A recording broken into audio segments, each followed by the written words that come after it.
Curly. Wow. Oh, look at that mold. That is disgusting. Oh, that's disgusting. Ooh, does that excite you as much as it excites me? Look at how young my dad looks. Wow. You never know what you're gonna get into, and that's why I love my job. What's up, everyone? I hope you're having a great day. We're talking about Jake's Command Center. So if you've watched Holmes 911 in Canada or Holmes and Holmes Season 3 in the States, you would have noticed that we built Jake a brand new command center for his video game. So if you like video games, first of all, this is a pretty cool little clip we're showing. Also, a little preface to this. I designed a completely different build that I still have all the numbers for. I did a material breakdown, I did a cut list for a completely different command center. My idea for a command center. So think of a Nintendo Switch. There's a side for controls on either side, and in the center there's a big screen. I wanted to have a television come right up out of it so that you could just play out of that, and then storage for the games on the left, controllers on the right. Anyway, we built a different command center because the space wouldn't allow the elaborate build that I wanted to build. So let's check that out. I also want to do something special that Jake can appreciate. Jake, do you like video games? Yeah. Jake is actually Jake does like obsessed with video games. And I just want everyone to know that we were playing Mario Kart during that.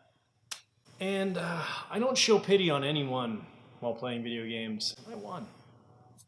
Probably not important, and you may think less of me right now, but it had to be known. Jake is a big game fan, and I think it'd be great if you could make something that was a command center for him. Yeah. So we are at the workshop where we're going to build him the ultimate command center to hold all of his controllers and games with a personal touch. That is the symbol of Jake. From the moment he learned to write his name, he always would draw a little heart with a little smiley face.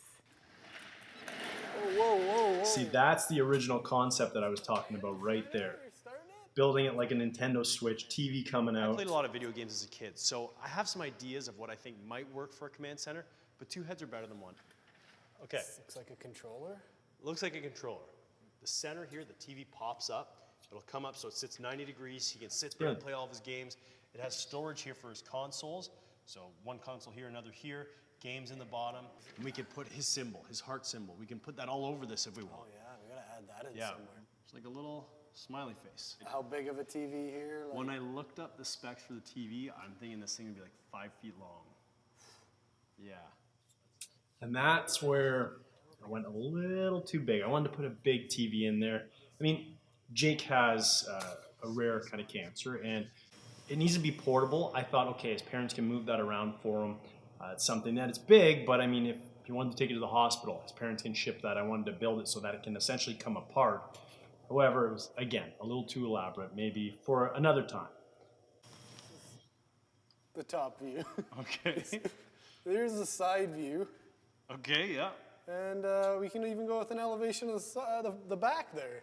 Good thing I brought Derek along for this video, What size we because think? he had a lot to bring, apparently. Long by 16 wide. 2 rep? One thing I would suggest when you are building any woodworking project, either A, make a cut list, and that means down to the 16th, 32nd of the material. That way you know how much material to get, how much waste you'll have, as well as building a mock-up. So that's what we're doing here, is building a mock-up of the size to see how it is for resting your feet on it, what it's like, what it looks like, what it'll look like in the space. So we're doing a little mock-up here, and that does help when building a project if you have time. If you're like, okay, let's just get into it, be warned that your mistakes will happen on your finished piece. We go do a little wood shopping and we let the wood choose us. We do let the wood choose us. So Jake, before we saw all your games were on a tray, so Derek and I got together and we built you a custom, one-of-the-kind Jake's Command Center. And we know this is your symbol, right? That is Jake's symbol. So like they said before, he'd write the heart with the smiley face on everything he wrote.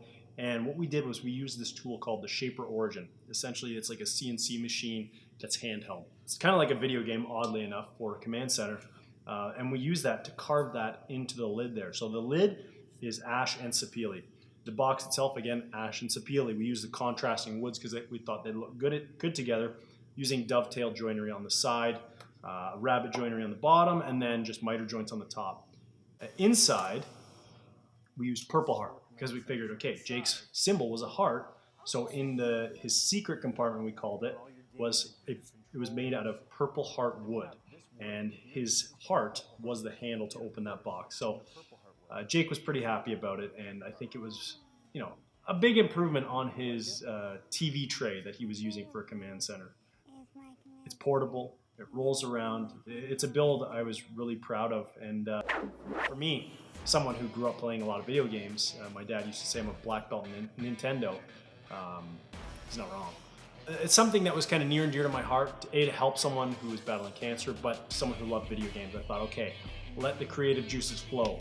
Anyway, if you think that I should have built something different, or if you want to see me maybe build that original project I was talking about, leave a comment below. Let me know what you think, and we'll see you next time.